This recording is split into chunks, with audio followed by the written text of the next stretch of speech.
conférence du Centre Lesdiguières, la première de l'année. Voilà, on a donc, le plaisir d'accueillir Marc Périnet-Marquet qui nous vient de l'Île-de-France, hein, on va dire, pour faire simple. Voilà, donc je laisserai Bernard le présenter. Je voudrais simplement vous dire que donc, dans un mois, nous recevrons Antoine de Cramier qui fera un petit peu un tour d'horizon de l'actualité, notamment au regard à la fois du mouvement des Gilets jaunes et des conséquences de ce mouvement sur l'actualité et sur l'avenir, mais aussi, je pense qu'il nous emmènera aussi dans des considérations plus économiques et plus politiques. Voilà, donc Antoine de Cramier, vous l'avez déjà bien connu, hein, il a déjà intervenu plusieurs fois, et il a planché d'ailleurs sur ce sujet-là au camp Maxime Rel d'Elsart qui a eu lieu à la fin du mois d'août, donc du côté de Roanne, et où nous étions quelques-uns à être présents. Voilà, donc voilà pour ce qui est prévu. Je n'ai pas encore tout à fait confirmation du sujet du mois de décembre, donc voilà, j'attends encore un peu. Alors, avant de passer la parole à quelqu'un qui connaît depuis peu le conférencier, mais qui va quand même le présenter, je voulais simplement dire que la Providence a fait que nous avons connu Marc Périnet-Marquet par Florence, donc la fille de Françoise et de Michel, qui est donc religieuse, qui est donc sœur Gloria, hein, et qui donc vous a rencontré et nous a parlé de vous. Voilà, à Brive. À Brive. Elle était au monastère de Basine, voilà. pendant une année, je crois. Ouais. Monastère Melkite. Voilà, donc voilà. Donc je vous laisse un peu dire quelques mots du conférencier. Quelques mots. Et justement, vous venez de l'affirmer, Françoise Michel m'a révélé tout à l'heure que c'était l'anniversaire de Florence, sœur Gloria. Et c'est elle qui est précisément le lien entre Marc Périnet-Marquet, notre conférencier, et le centre Lesdiguières. Marc est savoyard, il n'est pas toujours à Paris. Ouais. Voilà, j'ai même rencontré en Savoie, auprès de sœur Gloria. Mais il n'y a pas eu besoin d'un exploit du connétable de Lesdiguières comme à Fort-Barrois pour l'arracher à la Savoie. Il vient pour nous réconcilier. En effet, il met un grand coup de neuf dans les sciences profanes. Je dis bien les, car bien que biologiste au départ, il ne s'est laissé enfermer dans aucune. Et c'est, semble-t-il, sa capacité à les unir qui lui a permis des ouvertures formidables qu'il va nous présenter. Avec lui, les sciences perdent ce côté fastidieux et scolaire. Elles s'éclairent les unes les autres avec une clé, l'unité. Il nous montrera comment cette unité se déploie à l'aide du nombre 3 par des triplés biologiques, mathématiques, la Sainte Trinité en inspiratrice. En effet, son œuvre n'est pas seulement scientifique, bien qu'elle soit d'abord scientifique. Transparaît un homme de foi à ses connaissances de la Sainte Trinité. Il la nourrit en particulier auprès de Raymond Panicard, ce prêtre théologien et homme de science, qui non seulement par sa naissance indo-catalane, ses parents, son père indien et sa mère catalane, mais aussi par sa vie et son œuvre, unit Orient et Occident. Certes, le père jésuite Pierre Teilhard de Chardin tentait en son temps d'unir sciences profanes et théologie. Marc, lui, ne déforme ni l'un ni l'autre. Et pardon pour le jeu de mots, il vous expliquera sans doute l'origine de bien des formes. Mots, c'est lui qui me l'a appris dans son ouvrage, que vous avez probablement vu ou êtes sur le point de découvrir. Mot qui signifie beauté.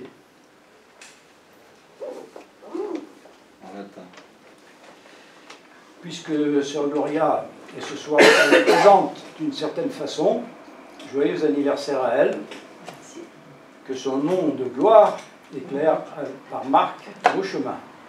S'il te plaît, si je me suis hasardé. C'est très joli.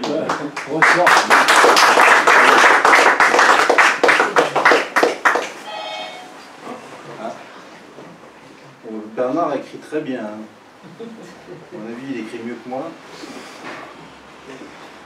Alors, tu as vraiment bien placé les choses. Moi, je suis un disciple de ce philosophe Raymond Panicard, qui a été prêtre catholique toute sa vie, mais un peu particulier, puisqu'il était hindou par son père, catalan par sa mère.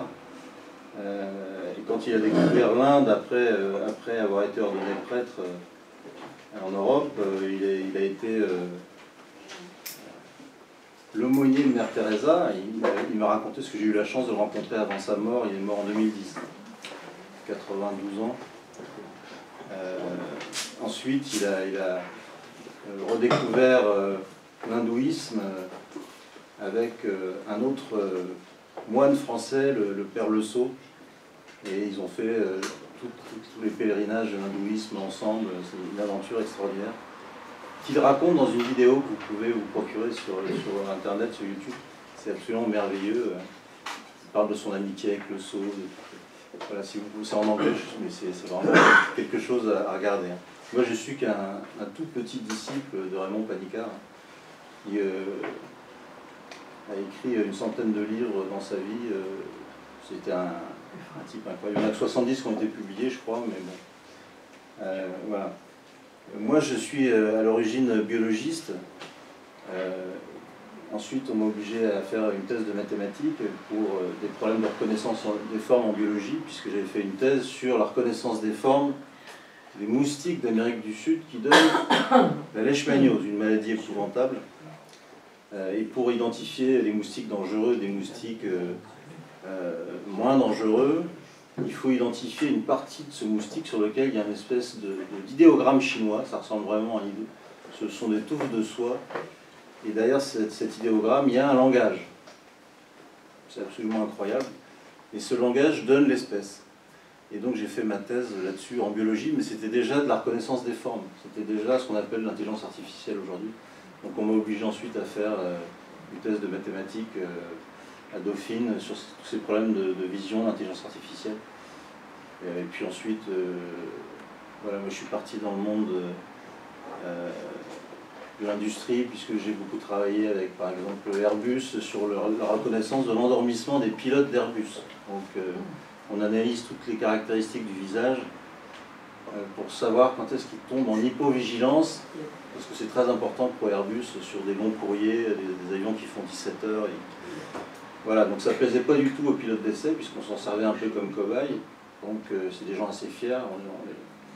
Voilà, donc, et c'est un sujet absolument fascinant, parce que on a pu comprendre en mathématiques qu'aucun ordinateur, même un ordinateur quantique, ce dont on parle beaucoup aujourd'hui, de la taille du cosmos qui tournerait à la vitesse de la lumière, ne pourrait reconnaître les expressions d'un visage, c'est-à-dire les mouvements de tous les muscles, les 46 muscles du visage. C'est impossible pour des raisons de mathématiques théoriques. Alors ça, c'est très étonnant, parce que nous, on y arrive. Donc je vais essayer de vous expliquer un peu pourquoi. C'est très mathématique. Ce sont des mathématiques très théoriques qui permettent de comprendre ça, et qui ont été développées par un japonais, un type absolument incroyable, Minoru Tomita, qui a fait partie de la dernière vague de kamikazes pendant la guerre de 1945. Et la paix a été déclarée la veille de son départ en avion, donc ça lui a sauvé la vie. C'est devenu un des plus grands mathématiciens du XXe siècle. Et c'est lui qui a découvert qu'il se passait des choses incroyables en mathématiques, dans ce qu'on appelle des espaces de dimension infinie. Alors, je ne vais pas vous embêter avec ça. Les espaces de dimension infinie, ce sont les espaces dans lesquels vous vivez. Vous ne le savez pas, vous avez l'impression de vivre dans un espace à 3 dimensions, plus la dimension du temps. Mais tous les gens qui travaillent en physique quantique depuis la fin du 19e siècle ont compris qu'on était un peu comme dans la caverne de Platon. On a l'impression d'être dans un espace à 3 dimensions avec plus le temps. En réalité, les choses se passent dans un espace de dimension infinie. Voilà, c'est ce qu'on appelle l'espace de Hilbert. Alors ce sont des mathématiques effroyables, parce que Tomita et un grand mathématicien français que j'embête depuis des années, justement pour lui piquer toutes ces idées, qui s'appelle Alain Cohn, a fait une découverte absolument prodigieuse à partir de la découverte de Tomita, c'est que ces espaces de dimension infinie engendrent leur propre temps.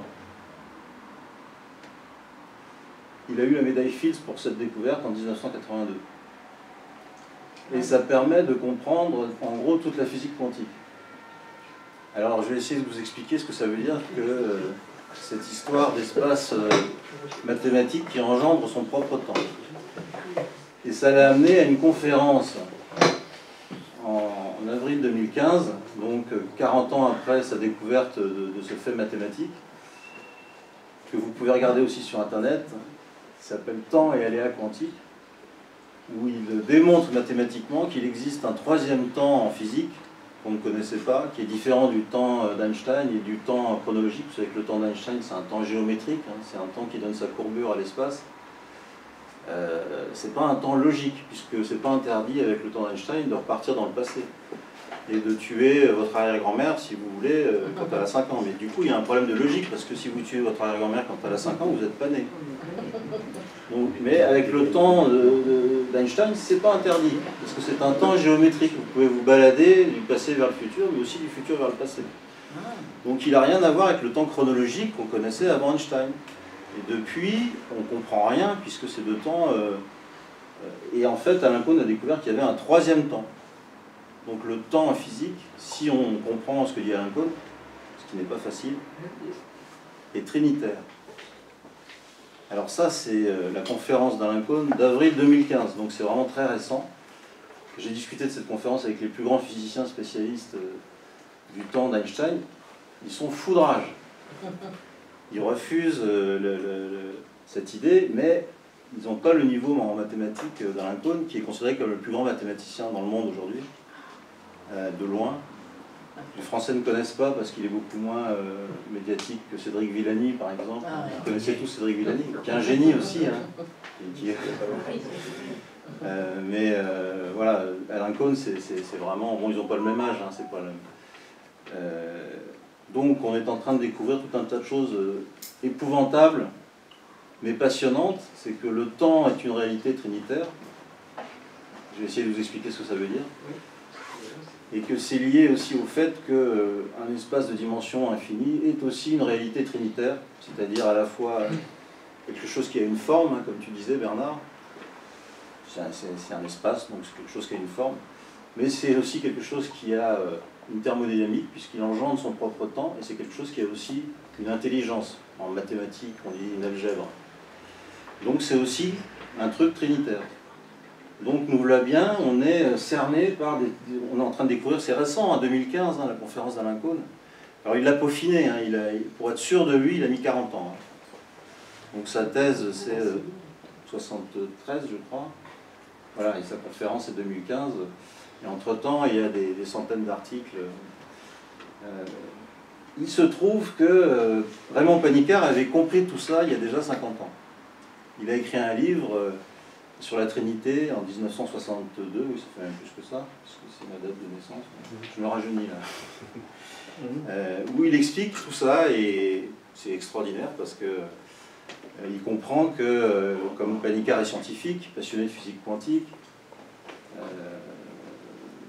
mathématicien aussi, passionné par la question des trois infinis en mathématiques, il comprend que la science va finir par réaliser que toute réalité est trinitaire. Donc le temps est une réalité trinitaire, l'infini en mathématiques est une réalité trinitaire, mais un photon de lumière, c'est une réalité trinitaire. Et Raymond Panicard a appelé ça la trinité radicale. Il a beaucoup discuté, travaillé avec Ratzinger, puisqu'ils étaient très amis. Hein. Ratzinger et Panicard étaient très proches.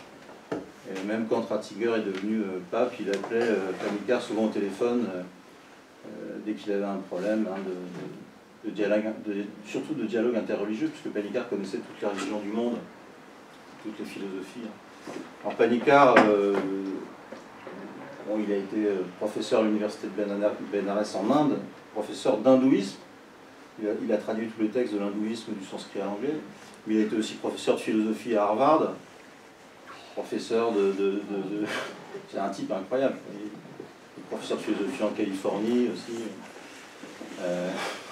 Donc c'est le premier grand penseur oriental qui comprenait les Occidentaux, la pensée occidentale, qu'il connaissait par cœur, et le premier grand penseur occidental qui comprenait la pensée orientale, puisque comme il me le disait lui-même, parce que j'aimais bien le taquiner, parce qu'il a eu la gentillesse de me recevoir chez lui, il était devenu ermite dans les montagnes catalanes au-dessus de Barcelone, et il a eu la gentillesse de répondre à toutes mes questions. Quand je lui posais des questions sur l'hindouisme, pour savoir si on pouvait être à la fois chrétien tout en étant un peu hindou, il me disait, vous comprenez, je ne peux pas être à la fois hindou et ne pas être hindou, regardez-moi. Effectivement, il ressemblait à un hindou. Il y a beaucoup de photos, de vidéos sur Internet. Bon, ce qui est passionné dans l'hindouisme, c'est un courant philosophique qu'on appelle l'Advaita, et qui est un courant trinitaire, dont Panikkar était un des meilleurs spécialistes au XXe siècle. Et il a en fait apporté un éclairage de la trinité chrétienne, qui a été quand même beaucoup étudié par des aristotéliciens, hein, comme Thomas d'Aquin, qui lisait la trinité chrétienne à partir de la pensée d'Aristote. Saint Augustin, c'était plus à partir de Platon. Panikkar, lui, a apporté un éclairage de l'Advaita sur la trinité chrétienne. Il a dit, mais en fait, on n'a rien compris. On a un trésor avec cette trinité chrétienne, si on a encore tout à découvrir. Quand je dis on n'a rien compris, il reste encore beaucoup de choses à découvrir. Voilà, donc il appelait ça la trinité radicale, et il semble que effectivement il avait raison, puisqu'on est en train de découvrir au cœur des mathématiques, au cœur de... Alors c'est des mathématiques de très haut niveau, il faut être honnête. Hein. Les mathématiques d'Alain Kohn, il faut prendre sa respiration, se plonger dedans pendant une trentaine d'années, et on commence à... moi j'ai commencé à m'y intéresser dans les années 80, et j'ai réussi à discuter avec Alain Kohn de ces mathématiques 25 ans plus tard. Voilà. C'est vraiment considéré comme les mathématiques les plus difficiles qui soient. Alors ça c'est un peu le problème, et c'est une raison pour laquelle j'ai fait ce bouquin. À l'origine c'était pour expliquer les mathématiques d'Alain Kohn à mes copains de l'intelligence artificielle. Parce qu'en réalité, c'est l'avenir de l'intelligence artificielle, ces mathématiques. C'est tellement puissant, extraordinaire, et en plus ça vous donne mathématiquement une limite à ce que peut faire l'être humain. Donc j'ai essayé de vous expliquer ça. Autrement dit, il y a des conséquences philosophiques à ces découvertes mathématiques.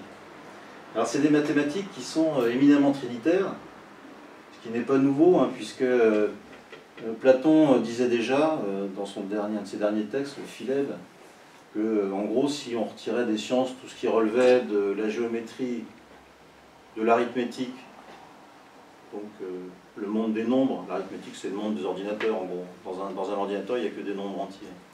Et puis ensuite, le troisième monde, il appelait le monde des poids, statiken en grec, donc il disait métriken, arithmétiken, statiken. Il ne reste pas grand-chose. Donc pour Platon déjà, il y a cette idée que les mathématiques, ce sont trois mondes qui entrent en relation. Le monde de la géométrie, en philosophie, c'est le monde des formes, hein, Bernard, donc c'est le monde, pour Platon, c'est le monde de la beauté. L'arithmétique, c'est le monde de l'ordinateur, c'est le monde de la logique. Un ordinateur, c'est parfaitement logique. Hein, c'est des 0 et des 1. Donc c'est le monde du vrai et du faux, pour Platon. Et puis le troisième, c'est le monde des poids, c'est le monde du bien et du mal. Alors je vais essayer de vous expliquer ça. C'est un peu philosophique, mais c'est aussi mathématique. Quand vous faites une théorie scientifique, vous êtes dans le monde du vrai et du faux. Si on s'aperçoit qu'une théorie scientifique est fausse, eh ben, il vaut mieux enseigner la théorie scientifique vraie. Alors j'aime bien prendre un exemple d'un de mes philosophes préférés, Descartes, pour les gratiner un peu, puisque Descartes était persuadé, par exemple, qu'il n'y avait pas de circulation sanguine. Pour tout un tas de raisons, pour des raisons philosophiques très profondes, très intéressantes. Et à l'époque, c'était un débat terrible avec les Anglais. Donc, il y avait un Anglais qui lui disait « Mais non, moi je pense qu'il y a une circulation sanguine, le sang circule. » Descartes ne voulait surtout pas qu'il y ait une circulation sanguine, parce que ça veut dire qu'il y a un fluide. Or, le monde des fluides, c'est pas le monde du vrai et du faux. c'est le monde de la probabilité, c'est le monde Incertain. de l'incertain, c'est le monde, bon, c'est le monde de la vie, donc c'est pas, on n'est plus dans les sciences exactes. Alors Descartes n'aimait pas trop ça. Lui, ce qu'il voulait, c'est tout ramener au monde du vrai et du faux. C'est le monde des équations. Une équation, c'est une phrase en maths, donc c'est le monde du langage. Donc il prend un truc géométrique, par exemple un cercle, et hop, il le transforme en une équation, dans un repère cartésien. Vous avez tous fait ça au collège. X au carré plus Y au carré égale 1. Ah, mais ça, c'est une équation. D'ailleurs, cette équation, vous pouvez la mettre dans un ordinateur. Alors qu'un cercle, vous ne pouvez pas le mettre dans un ordinateur, parce que pi, ça ne rentre pas dans un ordinateur. On est dans un autre monde.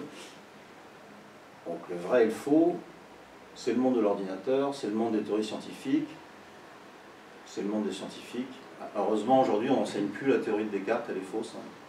Vous avez une circulation sanguine dans votre corps, en théorie.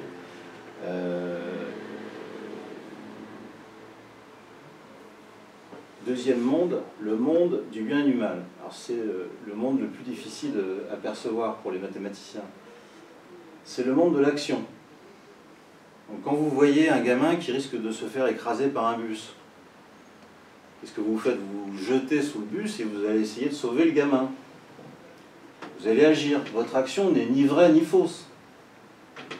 Elle est bénéfique ou pas. Éventuellement, vous pouvez faire une erreur, vous pouvez pousser le gamin sous une roue, ou alors vous-même vous faire écraser. Donc vous êtes dans le monde des probabilités. Vous êtes dans le monde du risque. C'est pas le vrai, c'est pas le faux. Votre action, elle est bénéfique ou pas. On est dans le bien et le mal. Alors Platon, c'est un autre absolu pour Platon. Mais plus important, c'est le monde du beau. Alors ça, c'est le monde de la géométrie pour Platon. Je simplifie, parce que c'est subtil chez Platon. C'est le monde, par exemple, des architectes. Vous demandez à un architecte de vous dessiner votre maison. Vous n'allez pas lui demander à ce que le plan soit vrai ou faux. Le plan d'architecte, c'est pas vrai ou faux. C'est pas non plus moral, c'est pas bien ou mal, c'est pas risqué un plan d'architecte. Vous lui demandez de faire quelque chose de beau. Un urbaniste, c'est pareil, vous lui demandez de faire une ville belle. Une ville belle, alors là ça devient très compliqué parce que c'est ni vrai ni faux. Est-ce que tel architecte est meilleur que tel autre architecte? Vous n'allez pas pouvoir le démontrer scientifiquement. C'est un autre monde. C'est le monde des formes. Format en latin, c'est Bernard qui disait ça. Format, hein, c'est la beauté en latin. Donc voilà, on a ces trois mondes mathématiques depuis très longtemps déjà en philosophie. Simplement, ce que les théologiens chrétiens ont compris, c'est que ce qui comptait, c'était la manière dont ces trois mondes entraient en relation. Ça, c'est toute la théologie trinitaire qui développe l'idée que, bon, certes, il y a trois mondes, mais ce qui compte, c'est de comprendre comment ces trois mondes entrent en relation. Alors, je vais vous donner un exemple. C'est l'exemple qui, moi, me plaît le moins, mais tous les lecteurs ou tous les gens à qui j'ai fait des conférences, c'est l'exemple qu'ils préfèrent. Vous allez me dire si vous en pensez. C'est la blastula. Quand vous étiez tout petit, vous étiez une cellule, puis ensuite une grappe de cellules, une petite mûre, une morula, c'est la mûre en latin. Et puis vous êtes devenu un petit ballon. C'est-à-dire que vos cellules se sont organisées de façon différente et ont formé un espèce de ballon. Vous n'étiez pas grand, hein, c'est petit. On appelle ça donc la blastula. C'est très important puisque c'est l'apparition du règne animal, cette étape de la blastula. Tous les animaux passent par l'étape blastula. Et bien ça, c'est un phénomène trinitaire. On retrouve ces trois mondes mathématiques. Pourquoi? Parce que vous avez d'abord apparition d'une nouvelle forme, un ballon. Alors comment cette forme apparaît? Ça c'est extraordinaire, puisque en fait c'est un phénomène de symbiose, c'est-à-dire que les cellules créent une nouvelle alliance, elles décident de fonctionner différemment. Ce ballon vous donne un intérieur et un extérieur. Donc le monde change, il y a une séparation qui apparaît entre l'intérieur du ballon et l'extérieur du ballon. Et ça change tout, puisque ça permet à un fluide d'apparaître à l'intérieur de la blastula. Ah, un fluide, là on n'est plus dans la géométrie. On est dans le monde des probabilités, dans le monde de l'action. Effectivement, un fluide, ça permet toujours d'agir. Je ne sais pas si vous avez remarqué, quand vous avez besoin d'énergie, ça passe toujours par un fluide. Un moulin à vent, ça utilise le vent. L'eau, c'est un fluide qui permet de faire tourner les turbines. Vous n'avez pas d'action possible sans fluide. On commence à comprendre aujourd'hui, mathématiquement, pourquoi. Alors ce fluide est très important, parce que c'est lui qui va faire l'unité entre toutes les cellules de la blastula. Comment les cellules peuvent savoir qu'elles font un nouvel organisme, une blastula? C'est parce que ce fluide, dans un fluide, il y a une énergie, il va se mettre en action, il va développer une pression à l'intérieur de la blastula. C'est cette pression, vous savez qu'il y a un lien toujours dans le monde des fluides entre la pression et le volume. C'est cette pression qui permet à chacune des cellules de savoir quel est le volume de la blastula. Sinon, elle ne pourrait pas le savoir. Alors, il faut le savoir pour passer à l'étape suivante. Sans le monde des fluides, c'est impossible. Mais le fluide va aussi permettre de dire aux cellules qu'elles sont à l'intérieur ou à l'extérieur de la blastula. Parce que la pression est plus forte à l'intérieur. Est-ce que vous avez fait de la plongée? Qu'est-ce qu'elle fait un peu de plongée? Bernard, qui fait un peu. Dans une bouteille d'air comprimé, il y a une pression terrible à l'intérieur. 100 kg, donc il faut un métal extrêmement fort pour... Par contre, à l'extérieur de ce métal, de cette bouteille, il y a la pression de l'air normale. Donc il y a une pression normale à l'extérieur et une pression très élevée à l'intérieur. C'est comme ça que, quand vous étiez tout petit, donc une blastula, vos cellules ont pu savoir, grâce au fluide et à cette pression différente, qu'elles étaient à l'intérieur ou à l'extérieur. Les cellules qui étaient à l'intérieur ont vu leur ADN acquérir une nouvelle signification pour donner des cellules de l'endoderme, c'est-à-dire des cellules de l'intestin, de l'estomac, du cœur. Et les cellules qui étaient à l'extérieur, uniquement par le fluide, donc cette différence de pression, ont vu leur ADN acquérir une nouvelle signification différente. Ça va donner des cellules de l'ectoderme. C'est très important puisque ça va donner la peau et le système nerveux. Donc, le fluide fait apparaître une nouvelle signification de l'ADN. Donc c'est très simple, et c'est toujours la même chose. Vous avez une nouvelle forme qui apparaît, un phénomène d'alliance, un nouveau fluide, et un nouveau langage, une nouvelle signification de l'ADN. On peut voir l'ADN comme du texte, mais un texte n'a jamais de signification en soi. La signification d'un texte dépend du contexte. Donc, ce contexte, il est lié à ce fluide avec cette pression à l'intérieur. Ce fluide n'existe que parce que vous avez eu une nouvelle géométrie qui est apparue, un ballon. Alors, je voulais amener un ballon, là, aujourd'hui, de plage, pour vous montrer, mais je pense que chaque étape de l'embryologie fonctionne avec ce genre de miracle trinitaire. Alors pourquoi c'est un miracle? Parce qu'en fait, ce sont des phénomènes d'une précision incroyable. Il ne faut pas que le fluide fonctionne n'importe comment, il faut que la pression soit bonne, mais comment le fluide sait qu'il doit avoir telle pression pour... Parce que si la pression est trop basse, les cellules à l'intérieur, elles vont se transformer en cellules de la peau, c'est pas bon ça. À l'intérieur, il faut des cellules de l'intérieur. Donc tout ça, c'est extraordinairement complexe. Et on commence à comprendre ce qui se passe avec les mathématiques d'Alain Kohn et de Tomitas, ce japonais dont je vous ai parlé, je vous en parlerai à la fin, qui était un type incroyable. Chaque apparition de quelque chose de vraiment nouveau en biologie est liée à l'apparition d'un fluide. Est-ce que vous avez remarqué? Pourquoi on appelle les mammifères des mammifères? Parce qu'il y a l'apparition d'un nouveau fluide, le lait. Quels sont les fluides qui... bon, il y a plein d'exemples dans le bouquin. Dans le règne végétal, il y a la sève. Dans le règne animal, vous allez trouver d'autres exemples d'apparition d'un nouveau fluide dans le règne animal. C'est un peu difficile. Alors, il y a un autre fluide qui apparaît, avec les mammifères, il y a le liquide placentaire aussi. Très important pour les mammifères. Chez les poissons, il n'y a pas de cavité pulmonaire. Ceci dit, c'est en train d'être discuté par certains spécialistes. Avec les grenouilles, il y a une cavité pulmonaire qui apparaît. Donc il y a une gestion d'un nouveau fluide. L'air, extrêmement important, l'air. C'est le souffle. Alors, ce qu'il faut savoir, c'est que... bon, alors il y a plein d'autres exemples avec les reptiles, les oiseaux. Là, vous pouvez trouver quel est le fluide qui apparaît. Ben, c'est les œufs. Dans l'œuf, il y a un nouveau fluide.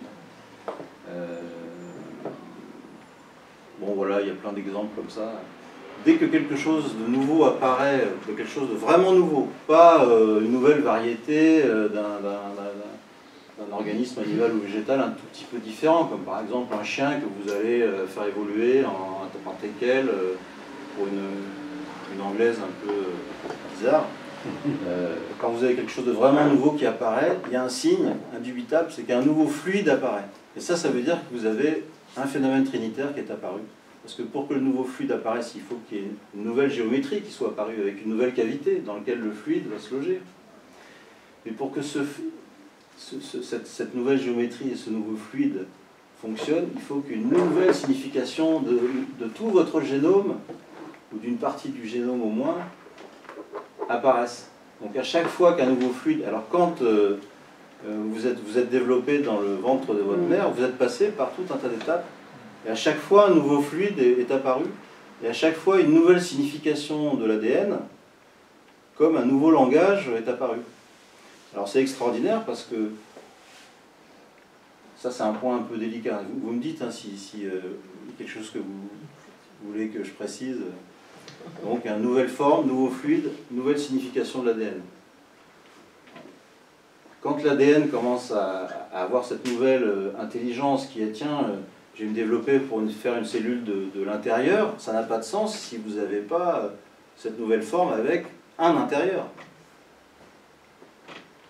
Donc c'est bien une réalité. On a le triplet, on ne peut pas en sortir. C'est vraiment terrible. Hein. Alors il se trouve qu'il se passe la même chose en physique quantique. On retrouve ce triplet partout. Alors en physique quantique, on n'a pas vraiment de phénomène de symbiose, mais on a ce qu'on appelle le phénomène d'intrication quantique. Est-ce que vous avez entendu parler de ce phénomène? Ah, vous êtes physicien? Voilà, alors c'est un phénomène extraordinaire auquel Einstein n'a jamais cru. Alors je crois qu'il a écrit son papier en 1935, je crois, c'est ça? Où Einstein dit, mais il y a un problème là sur notre théorie de physique quantique en 1935, il doit manquer quelque chose, parce que si ce qu'on dit aujourd'hui de la physique quantique est vrai, ça veut dire que deux choses, deux photons, deux électrons, ou même n'importe quoi, deux chiens qui sont chacun éloignés d'1 milliard d'années-lumière, ne sont qu'une seule et même chose. Et donc Einstein a dit, c'est pas possible, vous êtes d'accord avec moi, c'est pas possible. Bah si, ça a été démontré en 2015. Après, donc, 1935-2015. Oh, alors c'est pareil, c'est très récent. Je peux vous garantir qu'il y a eu des batailles entre tous les scientifiques sur le sujet. Un Français a fait la première démonstration vraiment intéressante en 1982, chez moi, là, sur le plateau de Saclay. Ensuite, il y a eu des bagarres terribles. Les physiciens se sont dit, non, tu as dû oublier telle chose dans ton expérience, c'est pas possible, l'intrication quantique, ça ne peut pas exister. Deux choses qui ne sont qu'une seule et même chose, et qui sont séparées. Et finalement, si, ce Français, Alain Aspect, avait raison, et donc ça a été complètement démontré en 2015. C'est un phénomène trinitaire.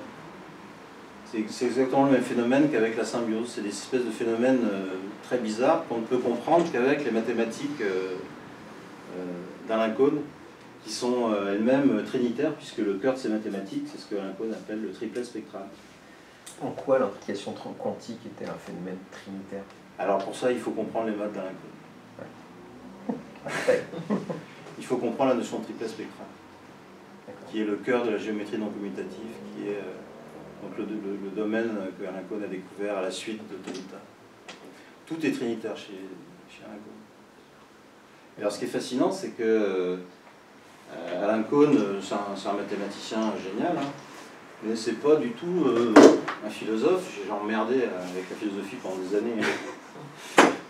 Bon, à la fin, il commençait à s'intéresser un peu. Mais il n'est pas chrétien, une famille agnostique. J'ai un ami qui était à Normal Sup avec Alain Cohn et Bernard Cohn, ils étaient deux frères en maths. Il me disait non, les Cohn, ils n'en avaient rien à foutre de la religion, du christianisme, donc il ne connaît rien à la théologie trinitaire. Hein. Mais il réinvente, avec ses maths, la théologie trinitaire, jusqu'au terme de théologie trinitaire sans le savoir. Alors ça, c'est fascinant. Alors évidemment, moi, j'enquiquine depuis des années pour le dire, mais vous savez, vous êtes en train de réinventer un truc un peu connu, puisque depuis 2000 ans, les théologiens, bon, il ne peut pas tout faire. Lui, il fait des maths, il fait de la physique quantique, il se fait déjà égratigner par ses collègues en physique quantique, puisque lui est mathématicien. Hein. Donc, il ne peut pas tout faire.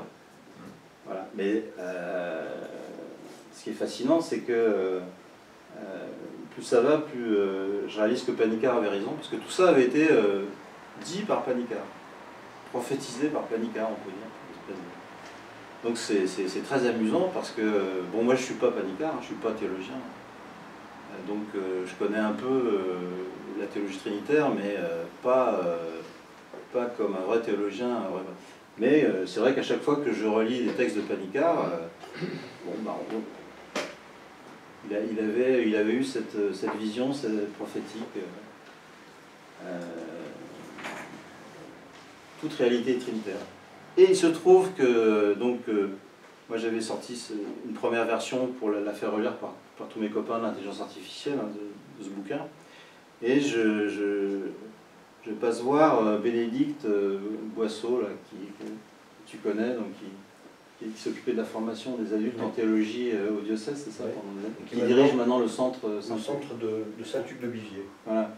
Et qui est une amie on faisait nos études de biologie ensemble.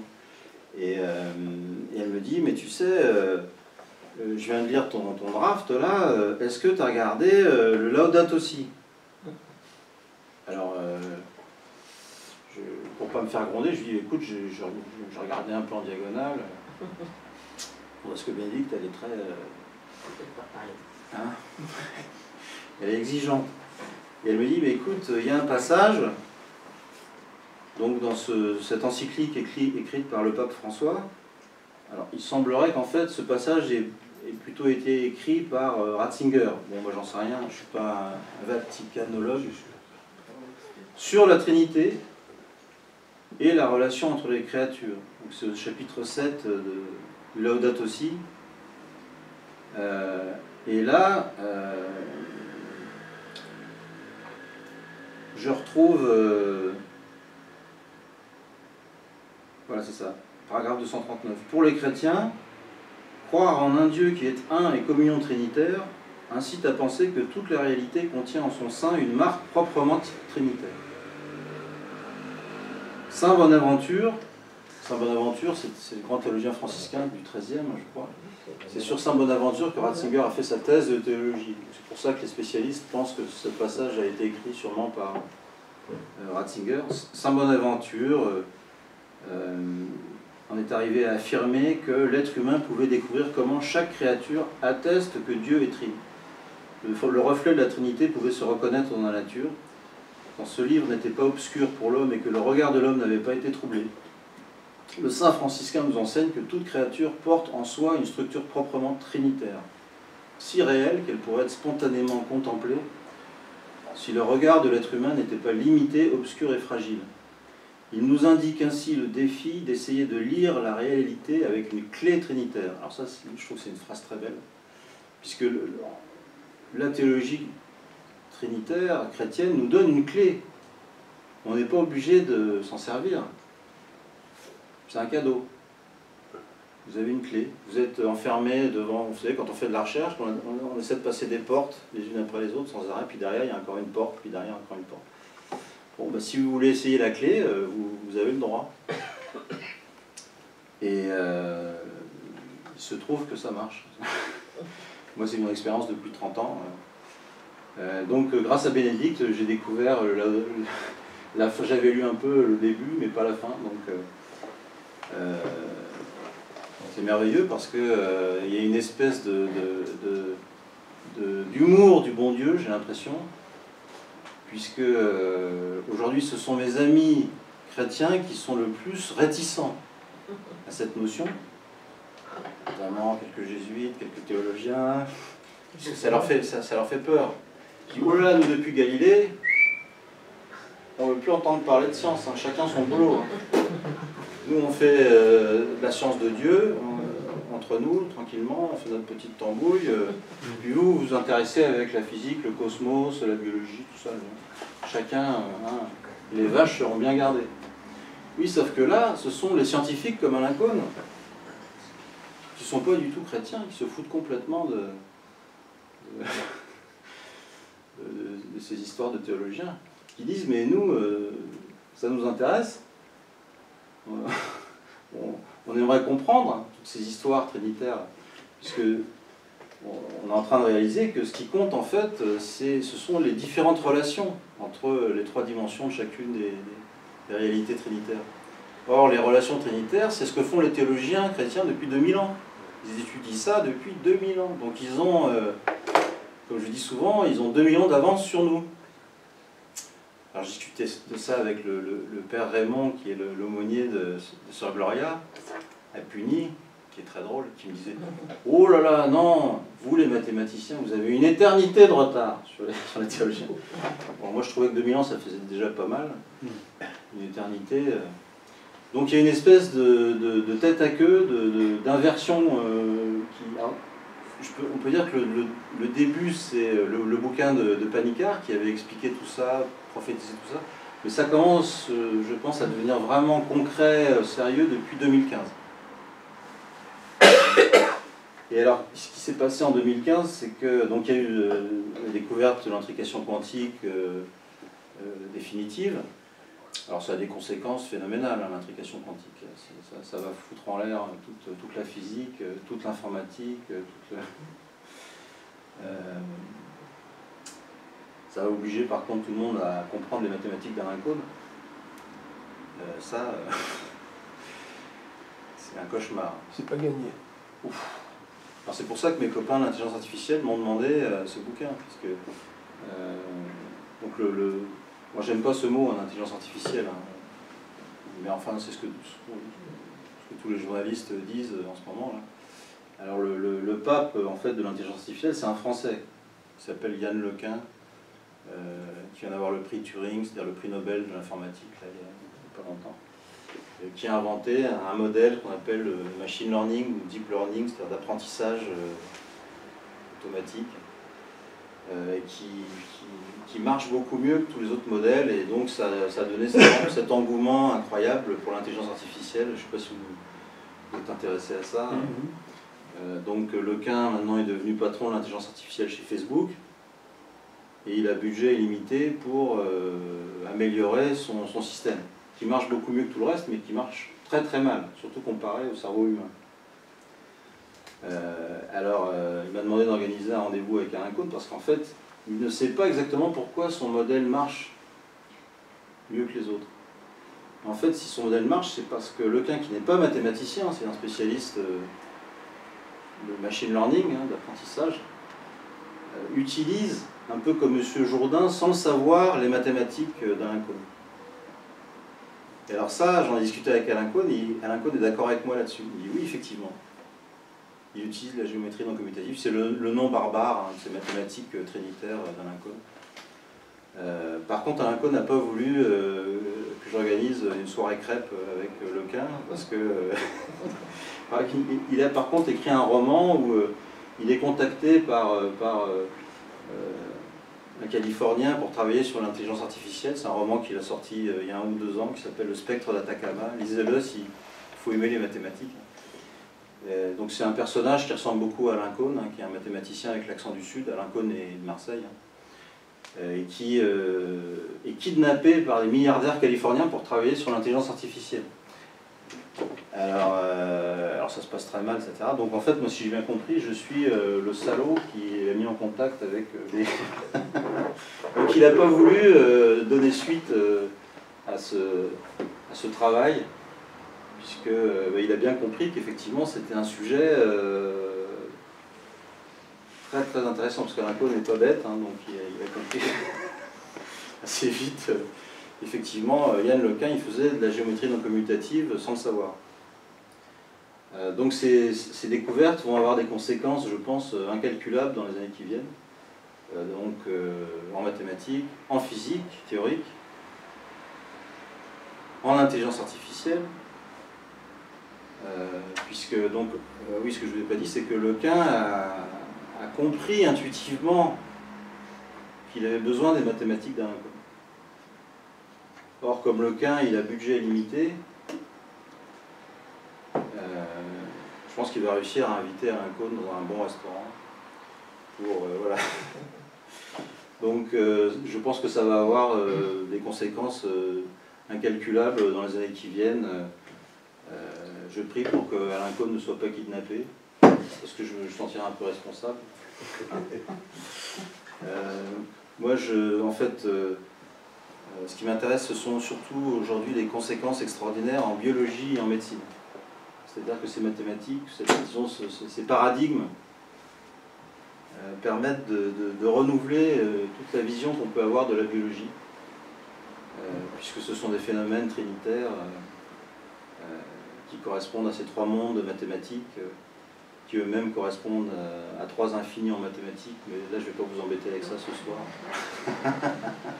Mais c'est toujours les trois mondes, il y a un infini de la géométrie, il y a un infini de la logique, et puis on se demande s'il y a un troisième infini, qui est un infini de la thermodynamique. Enfin bon.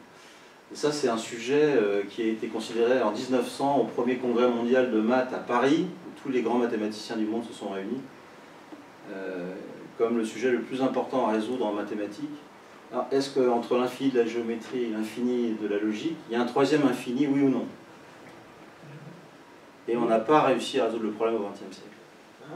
Mais avec les découvertes d'Alain Kohn, il n'est pas impossible que, en fait... Alors moi je pense qu'Alain Kohn a découvert le troisième infini, mais il n'est pas d'accord avec moi, donc comme moi je ne suis pas Alain Kohn, et je reconnais ne pas avoir le millième du talent d'Alain Kohn en mathématiques, hein, parce que c'est quand même impressionnant. Je pense d'ailleurs qu'il vient d'une autre planète, hein. Je pense que c'est pas un être humain. Je pense qu'il vient de la planète Krypton. Il a reçu un courrier des Humites. Il a reçu un courrier des Humites. Oui, voilà. En tout cas, c'est une espèce beaucoup plus évoluée que la nôtre. Je ne sais pas quel fluide il a en plus. Est-ce que vous pourriez creuser quand même cette notion d'infini thermodynamique? Oui, alors... ça c'est la conférence d'avril 2015 d'Alain, donc alors là, vous êtes bien assis? C'est l'énergie du Big Bang? Absolument. C'est ça la conférence d'Alain Kohn d'avril 2015. J'ai compris à peine 1 pour 1000 de sa conférence. Mais j'ai Vous compris l'avez ça. regardé? Sur YouTube, elle est accessible. Ouais. Alors en fait, il y a une phrase qu'il faut retenir dans cette conférence, c'est au début. Hein. Il y a une phrase philosophique autant que mathématique, où Alain Kohn dit le fait que le temps passe est dû au fait que l'être humain ne peut avoir qu'une connaissance partielle de la réalité. Et le fait que le temps passe vient aussi de l'infini mathématique en lui-même, qui est une réalité en soi dans l'espace de dimension infinie dont je vous parlais tout à l'heure et dans lequel on vit. Vous ne le savez pas, mais vous vivez dans un espace de dimension infinie. Dans ces espaces, l'infini n'en fait qu'à sa tête. Il produit des résultats mathématiques, hein, qu'on explore, complètement incroyables.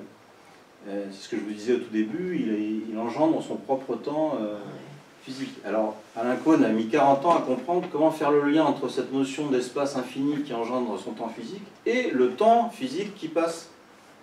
Qui fait qu'on est... Engendrer son propre temps, est-ce que ça veut dire que c'est l'éternité? Ah, bah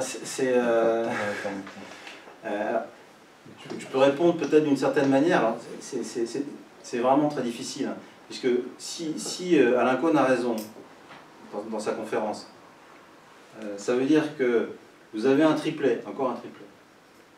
Vous avez un triplet en première dimension du triplet, l'infini, l'espace de dimension infinie. L'infini, c'est une notion qui est hors du temps.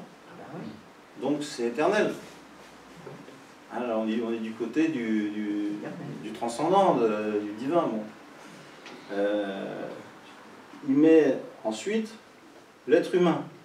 Parce que dans sa démonstration mathématique, le fait que l'être humain est toujours limité dans sa connaissance du monde, c'est avec l'infini le moteur du temps qui passe. Donc si vous enlevez l'être humain du cosmos, il n'y a plus de Big Bang. Donc, au commencement était le logos. Donc là, je dis à Alain, faut faire de la philo parce que bon, parce qu'après ça, sa conférence, c'est une conférence de mathématiques. Hein.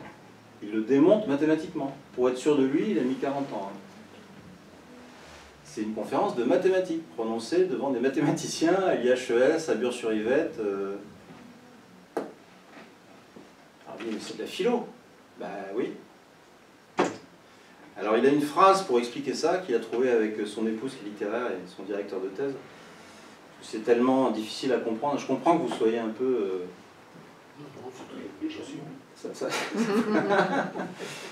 puisque même tous les collègues d'Alain Cohn, IHES, ils rament. Et tous les mathématiciens dans le monde entier essayent de comprendre. Alors il a trouvé une phrase rigolote. Il dit l'aléa quantique. L'aléa quantique, c'est-à-dire le fait qu'on est toujours confronté à de l'incertitude en physique. Hein, c'est le principe de l'incertitude d'Heisenberg. Donc c'est le fait qu'on est toujours limité dans notre connaissance de la réalité. On est toujours limité. C'est au cœur de la physique quantique. Donc cet aléa quantique est le tic-tac de l'horloge divine. C'est-à-dire c'est ce qui fait avancer le temps, mais il rajoute divine à la fin, puisqu'il a besoin de l'infini. Donc dans cette phrase, vous retrouvez le triplet. L'aléa quantique, c'est le fait que l'être humain est confronté à l'incertitude, de façon philosophique. L'être humain, c'est pas Dieu. Vous n'aurez jamais accès à la connaissance infinie, vous n'êtes pas des dieux. Et heureusement, parce que pour Dieu, le temps ne passe pas, puisqu'il connaît le futur. Donc l'aléa quantique, c'est l'humain limité de façon philosophique. Et le tic-tac, c'est-à-dire, vous savez, ce balancier qui fait avancer le temps dans les horloges de nos grands-mères. Le tic-tac, le moteur, de l'horloge divine. Cette horloge qui est aussi reliée donc, à l'infini, donc à l'éternité. Et ça, voilà, il le démontre mathématiquement. Moi, j'ai vérifié ces mathématiques. C'est impeccable.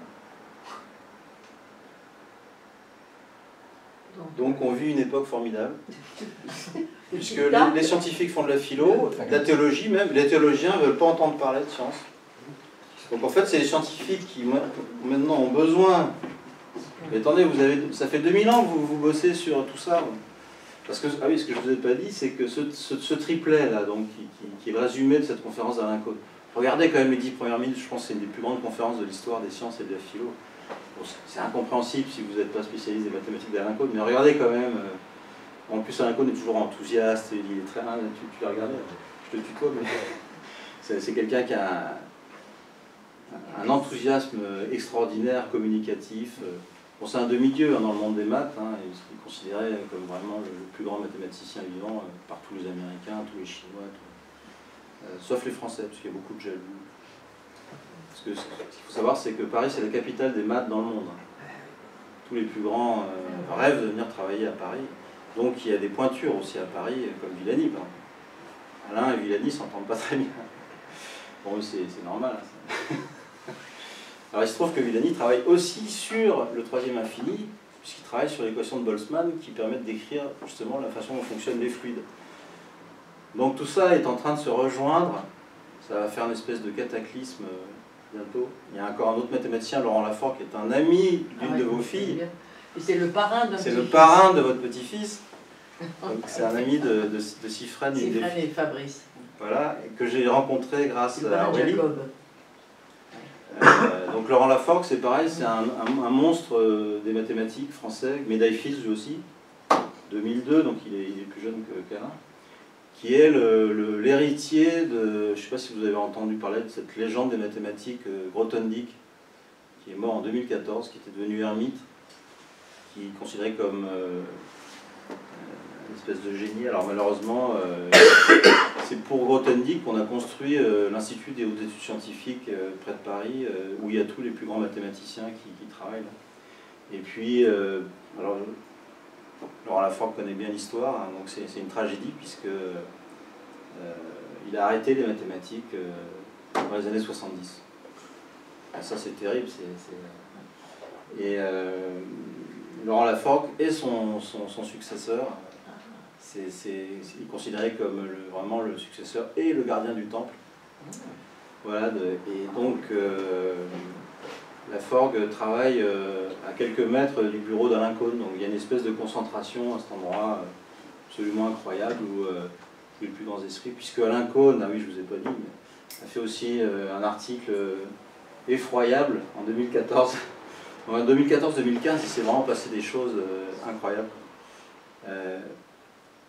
Où Alain Caunes fait le lien avec les mathématiques de Grothendieck, donc il fait le lien avec Laforgue, parce qu'il a démontré en 2014, vous êtes bien assis, que l'ensemble des nombres entiers, les nombres premiers en général, quand on s'intéresse aux nombres entiers, on s'intéresse aux nombres premiers. Vous savez, les nombres premiers, c'est les nombres qu'on ne peut pas diviser.